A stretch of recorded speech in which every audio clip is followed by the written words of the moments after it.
And I'm going to start telling you about Zoe.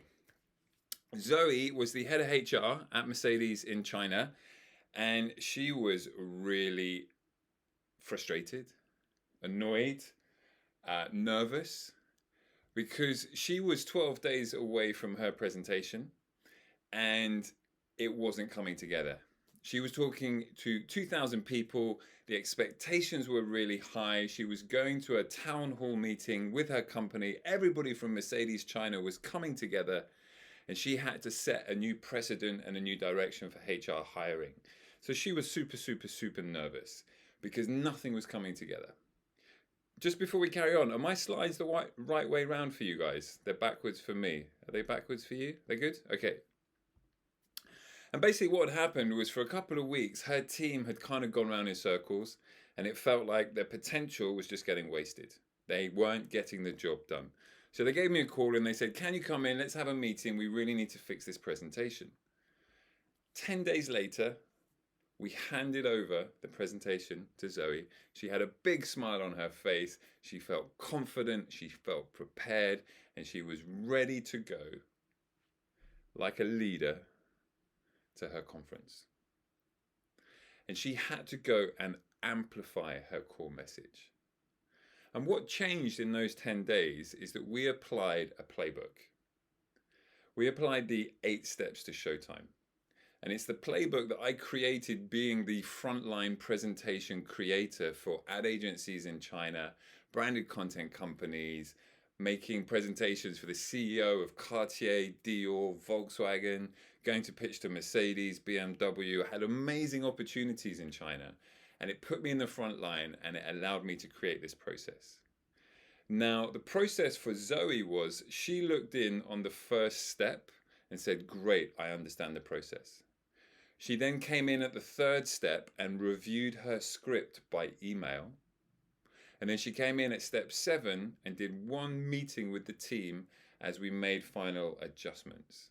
And so this is Zoe as the leader, how she engaged with the 8 steps to Showtime. I was there every step with her team, but we had this incredibly clear playbook for how to achieve her goals of getting in front of 2,000 people and setting a new direction for Mercedes hiring.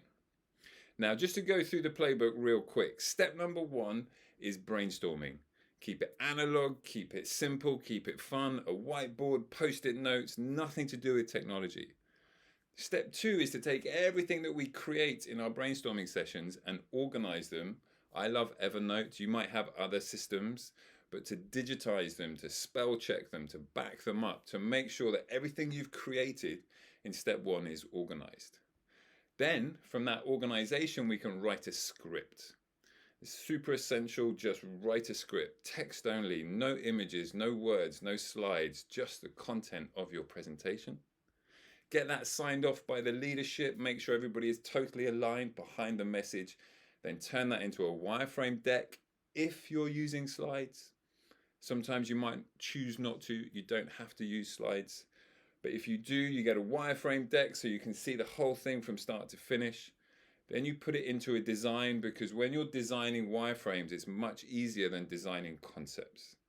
So keep it very much in this process. Once you've got your slides, practice, practice, practice. It is so not sexy. It doesn't create clickable headlines in social media, but it works. And it's how we get results, because once you've practiced, you can come back, make these final edits to your presentation, to your message, and then you can perform. And you can enjoy the moment of connecting with your audience, amplifying your message, and sharing your goals. So that is the whole point of why we are leaders. And it's sometimes in an investor meeting, sometimes in a fireside chat at a conference, maybe at a podcast intro. You're an expert, you've been invited onto a niche podcast. Sometimes it's your weekly meeting. It could be an elevator pitch with the person that could change your life, or you could be invited as an expert to a conference. These are all moments that we in this room are enabling because of how we show up at work for our clients and in social media. So this is why we want to have a roadmap so we can lean into these moments. And if we work with a team, then we can hand over certain elements to our team. Or if you are a team in somebody's organization, you can take this roadmap to them and say, I want to play this roadmap. I want to go this system because I know it's going to work. Now, grab your phones, scan this QR code, and you can go to a sample of my course, The 8 Steps to Showtime. It is the content I've put together after 15 years of getting it wrong. So there are 3 free videos, just to give you a sense and a flavor of what it's like. I'm also going to put it in the chat. So all the links you need for today are in the chat right now. This is link number 2. Now, this process I really believe in because I did this for 15 years. I have made every single mistake you could possibly imagine. One of them being turning up 45 minutes late to a meeting because I couldn't find the place. Another one being mid-presentation, kicking over the projector cable so the projector goes blank. Forgetting to plug in my laptop. Getting completely nervous and mumbling my words. I've done it all. And every single one of those mistakes is fed back into this process, the 8 Steps to Showtime. So I don't make it again. I don't mind making mistakes. I don't like making repeat mistakes. And this process has worked for these guys at the senior level, Cartier CEO, Dior leadership team, board of directors at Volkswagen, leaders at Mercedes, my own TEDx Beijing talk, training the Beijing embassy, the British embassy in Beijing, and with all these startup organizations here back in the UK, as well as across Europe and China. So it's a really thorough process. It's the one that I've just finished today, getting this version of this talk ready for you. Now, the content is 5 videos helping you set your speaker themes. Why are you pitching? Who are you pitching to? And what is your goal? Do I need slides? Do I not need slides? Is it quick? Is it short? Is it remote? Is it online? Is it in person? We go through all the different things that are going to influence you as the speaker. I then go through every single step in detail with SOPs and checklists and processes and case studies. And then the last 3 are deep dive videos where I talk about how it worked for very specific projects. One of them was a pizza company that got acquired in 2019. We created the brand story for the leaders. Another one was a tech company where the leader was going to APEC in Vietnam. He was doing his first big talk in English as a Chinese. And then another one is the Mercedes deep dive. So this is all the content I've put together so that as leaders, when you're getting ready to go and speak at events, that you can follow this playbook and not make the mistakes that I've made and save time. Now, this course costs £249, plus you get a 30-minute call with me. But because you're here today, there's a 25% discount. Now, that only lasts for 48 hours, so it's going to expire in a couple of days. The link is in the chat right now. So you can buy the course, you've got all the videos, all the content, and a call with me. That's what this is all about. Now, I've told you how it worked for Zoe. Now let's jump in. And before we do that, Dirk was here last month. He bought the course and he messaged me saying, wow, he's feeling energized and inspired. He's got decades of experience as a chef. He's now creating his own brand. He's got to go out and pitch it in sales, investment, at demo days. He's getting into pitching and he's feeling very confident because he's on the course. Now, the 8 Steps to Showtime also worked for Ben. In spring 2020, Ben was a pilot. Then on a Sunday night, he gets a phone call and he's like, don't come in tomorrow. We're not flying. COVID, lockdown, nothing's happening. Ben was frustrated because that was his job. He found out Sunday night he was getting ready to fly Monday, had a young child coming on the way. His whole life was shaken up. But then he went, you know what, after he got rid of the frustration, he said, what can I do about this? This is the perfect time to reinvent regional air travel. This is the perfect time. The planes are on the ground, the systems are shut down. Now we can bring in the new tech, the new technology, the new fuel systems, the new booking systems, all these things that couldn't happen because flights were constantly going up. Now we can reinvent this. So Ben is now a founder. And he first messaged me in July 2021. He appeared in my DMs. We'd never spoken. He'd never turned up on my content, never given me a visible public like or anything like that. He messaged me and said, I really like what you're doing. Help me with my presentation. So I showed him the 8 steps to Showtime. At the end of September, we had version 2 of the pitch. We did version 1. We wrote the script. We did the slides. We checked it with his team. They had some feedback. They didn't like the slide design. We reinvented it. We didn't go back to the beginning. We just went back 1 step and we created the content. And then this year in May, he got £1 million in the bank. Now, first time founder. So it takes a lot longer than we think. But Ben is building a new airline. He's putting planes in the air with our families. It's expensive. So it took a long time for him to align with the right investor, to get the right amount of money. It's a huge commitment. It's his first time doing this, but he was able to achieve that. Now, quick spoiler alert. He didn't use the presentation we created.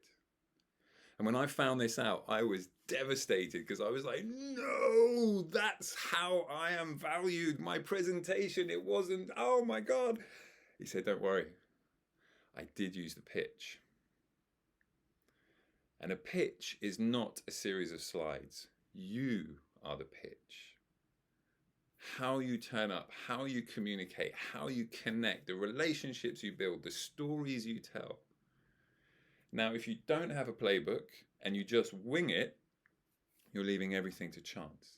If you follow that playbook, you know where you're going, you know what you have to work on, and you know what the result is.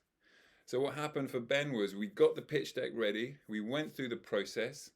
He ended up having to change his target for his main investor. He wrote that person a cold email from the structure that we'd created. He didn't hear anything back until the phone rang 2 weeks later.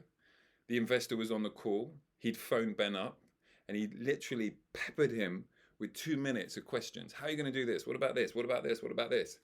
And Ben was able to handle the out of the blue phone call, say everything he had to build the right belief in the investor that they said, yes, let's do it. So that 2-minute phone call was enough to align the values of the founder and the investor.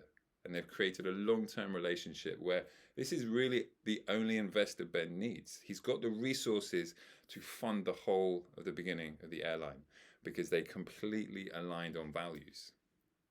But they didn't use a pitch deck. But Ben did pitch. Now, here's another resource for you. It's the question set, the 20 questions that I go through with all of my founders, all of my clients. What are your goals as the speaker and who is your audience? There are 20 questions. This is the QR code that takes you to my website. Download the PDF. You don't have to put any information in. The link is also in the chat here. And it's really discovering why you're pitching, who are you going to pitch to, what's the ultimate goal, who could say no, who's going to influence the final decision, all of the questions that allow that to happen. Now, this is what Ben said as a result of being successful.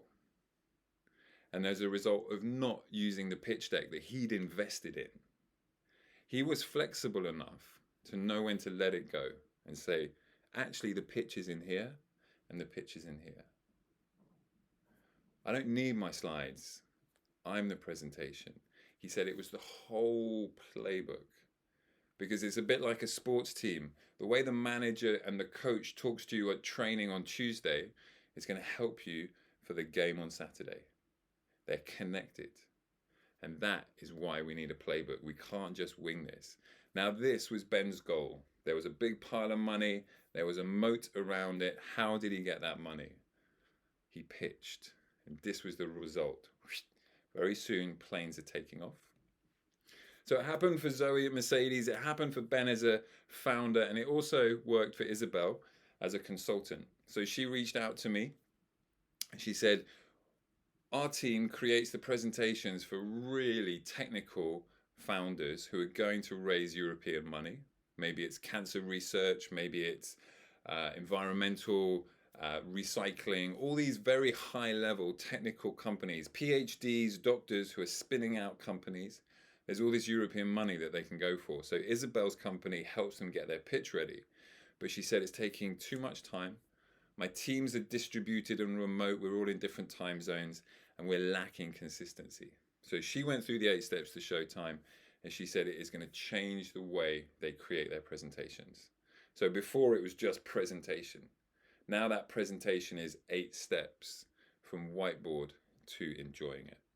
So the results of this process is to amplify your message, to raise your funds, and to be consistent. So whatever your goals are, whether you're a coach going to go and talk at an event, whether you're a founder raising money for your startup, whether you're a thought leader who's published a book and you're being invited to conferences, you're on stage. Now, I just want us to sort of say, what if it's not about pitching? What if it's about inspiring? Because Ben, without his pitch deck, inspired the investor with the resources to invest up to £10 million to believe in a first-time founder because he inspired him. That's what this is really about. Presenting is not about information. It's about stories that make people believe and knowing which story to use at the right time. So my belief is that a lot of people get too obsessed with the cake tin. What cake tin are you using? How big is the cake tin? Is it a deep one, a wide one, a flat one, a shallow one, a round one, a square one? Cake tin doesn't make the cake. So the cake at the top, not going to win any prizes. Cake at the bottom, now we're talking. We might win a couple of events at the village fair.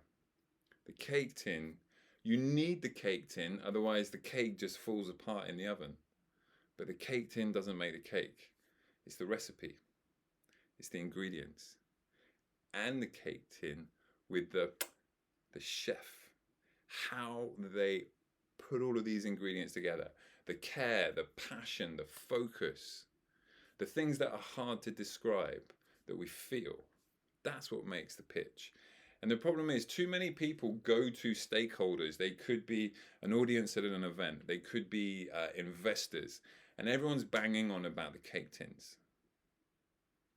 It's boring and it doesn't work. Nobody's going to give you more of their attention because they like your cake tin.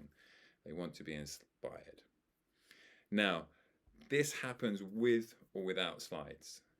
I'm a graphic designer. I'm from an advertising background. I love slides because they help me tell my stories.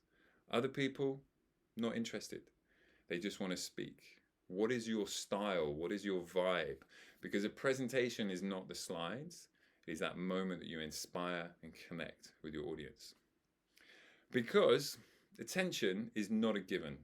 We have to earn it. And if we come in with wordy slides or over-educating and under-inspiring, this is what our audience is going to do. Be pretty disengaged. So let's talk about inspiration. Let's talk about bum bags. Who was like me at about age 12, really wanted a bum bag? Come on, there you go. I knew it.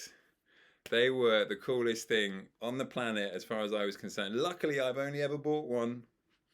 But bum bags, they're coming back. This is Dom. Do you guys know Dom Whiting?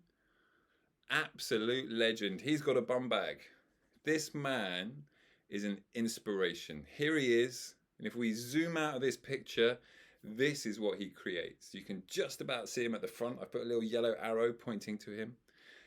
Dom inspires a lot of people to get off the sofa and to get out into the fresh air. Look at this beautiful photo. Sun's going down in front of the beach. There's Dom and everybody he's inspired. So what does Dom do? He's a DJ on a bike. He's got a set of turntables on the front of his bike. He cycles around UK cities, European cities, and this is the result that he gets.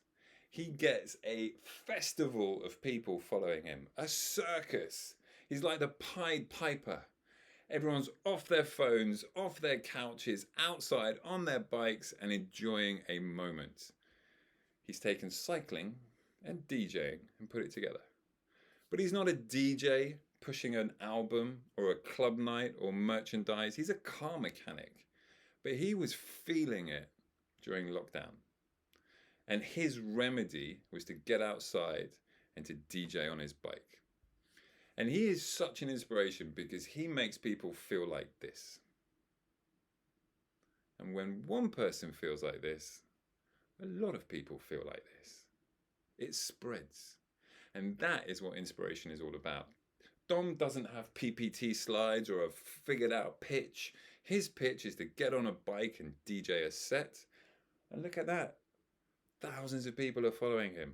It is beautifully simple. And it amplifies an amazing message. This is what we want whenever we're on stage, on a Zoom call, at a conference, at a community, in front of investors. We want our ideas to amplify. And below the surface, Dom can talk about mental well-being, health, community, and environment. These are the topics I've seen him talk about when he's interviewed on the local news of the areas that he visits. But if Dom started talking about these topics, people would tune out.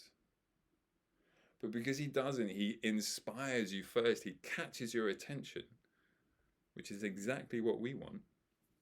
He gathers a huge crowd of amazing people. Now, you're all here today because you're leaders, coaches, founders, community builders, team members, experts. You started new businesses. You've got a journey, you've got a destination, and there's huge amounts of value. Now, public speaking is rocket fuel for your growth because when people give you their attention, I am so grateful to have 19 of you here today, that this is a high value spotlight moment. Our time right now is incredibly valuable. So you're going to get that invitation to be a speaker at an event. Could be online, could be in person. And what I want you to believe and to know and to trust is that when you're invited to speak at events, you represent no risk. The person inviting you to speak at an event believes that you're going to make them look good. Trust that when you're on stage, you're going to inspire the audience, that they're going to take loads of photographs of you, put it in their LinkedIn feed, tag the event, make the event organizer look good. You are nowhere near a banana skin of, whoa, that could have gone badly. If you get that invitation to speak at events, people trust you. They believe you're going to do this. You're going to inspire your crowd. Could be a crowd of 5, could be a crowd of 1,000. But an event organizer will not put you on the stage if they have any doubt that you cannot do this. So you've got to turn up and tell the stories that you have and really focus on inspiring people. And the whole point is to be the best speaker at the event. Because when you're on stage at an event, this is what you're going to see. So this was a photograph I saw in LinkedIn. Somebody speaking at an event. They took a photograph from the perspective of their stage, looking into the audience. And here I can roughly count about 43 people. Maybe there's a few more on the edges. Now, 43 people, let's say the speaker's talking for 25 minutes. That is almost 18 hours of attention. This is an incredibly high value moment. Let's just say everybody in that room is worth £100 an hour. There's a lot of value in that room, and I hope that we're all worth more than £100 an hour. So this space right now is even more valuable. When you have that much potential in front of you through attention, huge ROI. When you share, when you inspire, when you motivate, when you get people moving. But the opposite's also true. And unfortunately, I've seen way too many talks recently that end up like this. Big, long lists of, you have to, you need to do this. When this happens, do this. And when this happened, do this. You could do this, you could do this, you could do this. And I was in a talk recently where this happened and I literally just zoned out because there was just way too much education. And when I have ChatGPT at my fingertips, when I have Google at my fingertips, I don't need to learn anything. That's what's going to help me. I want to be inspired. I want to see how you made that happen. Who is your Zoe? Who is your Ben? Who is your Isabel? Who are those people that you really help? And if you're suddenly going, this feels like so much extra work, Martin, and I'm a parent and I'm a business owner and I've got accounts and leadership and hiring and recruiting and marketing and all that stuff, and my life feels like this. So does mine. We're all in this boat together. That's why we need this roadmap. Because if you go on a road trip without a map, you're not going to get to your destination. You might have a wild time, you might make some awesome discoveries, but in business, we want to know where we're going and we want to get there. A little detour is fine, but we need to know where we're going. So Zoe, when she reviewed her script for the Mercedes HR presentation, she got an email. So she looked in at step 3 and she got an email saying, this is what we're planning to say. It was a script, it was text only. Now I'm highlighting this point in the process to do a mini deep dive and say that when you're preparing your presentation, a script is essential. And it worked for these guys. I don't know if you've heard that Jeff Bezos has banned internal presentations. If a leader creates a meeting, they have to write a memo. Everybody has to read that memo silently at the beginning of the meeting so they're all on the same page, and then they discuss the contents of the memo. The memos take a couple of weeks to prepare. They are a pitch, a script. A friend of mine works at Apple in Beijing. When he found out I was in presentations, he was like, oh yeah, we're not allowed to use presentations. I'm like, but you're Apple, you created Keynote. He's like, exactly. If everyone was walking around Apple pitching each other like Steve Jobs, it'd be a total disaster. At Apple, if you cannot nail the contents in an email, it's not ready. So again, that's why I believe you have to script your presentation in text. So I'm in Berlin right now. This is what I was looking at last night as I was flying from the UK to Berlin. And I was thinking to myself, you know what? My script isn't good enough. My moment right now with you guys is not ready. I need to revise it. So I got my broken phone with the cracked screen, stared at the back of the chair in front of me, and I rewrote my script. Now, as we develop our script, 2 things to avoid. Wordsmithing. We are not the butler polishing the silverware on a verbal script. Maybe on a LinkedIn script, maybe on a blog, maybe on a book. But please don't use time and energy polishing words to get it perfect. And please don't try and memorize a script, because all the energy that's required for engaging with your audience will be spent trying to remember what was paragraph 5. And that's when we get tripped up. We need to let go. Write the script is an essential step. And then like a balloon, just let it go. And what I want to demonstrate is that on this QR code, and I believe it's the 4th link in the chat, is the script I wrote last night on the plane. I've got a Google Doc, you can read it, and you'll hear about Zoe and Ben and Isabel and all of the things I've spoken about. But the script I wrote out there and what I've just said are not the same. And I'm not worried about that. And I don't want you to be worried about that. I want you to focus, just like Ben the pilot, on being flexible. So when Ben was pitching, he was the material at the top, a new flexible material that knows how to bend. He wasn't a twig from the garden that snaps, because that isn't how we inspire people when we're pitching. So again, this is taking too much time. I'm busy, I'm stressed, I cannot do this every time I present. And we are not reinventing the wheel. We are refining our goals and matching our goals and our audience and reviewing our content. And we are spending a few hours. But if you think about an audience and the accumulative time of attention you get, 3 or 4 hours preparing your presentation to really have impact on a collective 18 hours, that's a good investment. But you follow this playbook and you are not starting from scratch every time, and you are not wasting time doing the wrong thing. So I want us to think of the 80-20 principle as we get close to the end of this session. And change 20% of your pitch each time to really tune into your audience. Have an evergreen 80% of theories, principles, roadmaps, stories, ideas.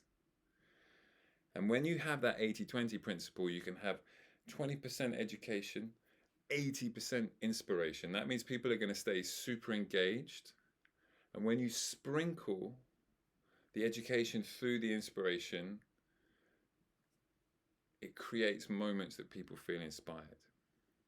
So that when you're at the conference, you are a leader. When you're networking, you're flexible. When you're leading the meeting, you're intentional.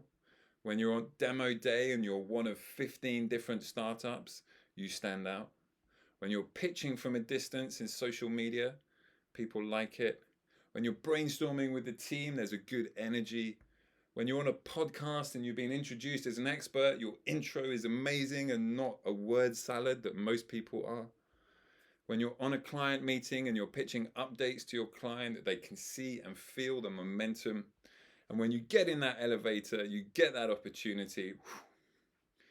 And when you're at a community, when people says, hey, let's do a 30-second intro, that you don't and just start listing what you do. It's not about the cake tin. It's about the cake. It's about the moment that you create with people. Just like Zoe, back at Mercedes, the smile on her face, I can still see it now because she got everything 48 hours before she was on stage so she could master her performance instead of worrying about her bullet points. So that when she was on stage and she amplified their new vision to 2,000 employees, she was super confident that it was going in the direction that she had to make it go in for the organization. When Ben pitched to that investor, got £1 million, and his airline is taking off at the moment, he pitched without his slides. And when Isabel got the team together and said, how are we going to be consistent and save time, they followed the process. So it is these 8 steps. And I am super passionate about it, as you can see, because I used to be the person at 4 o'clock in the morning waiting for content from my teammates and then going to meetings at 9 o'clock. Didn't want to do it anymore. I wanted to align everybody on a playbook that saves time so we can inspire. So guys, thank you so much. That is the end of today's session.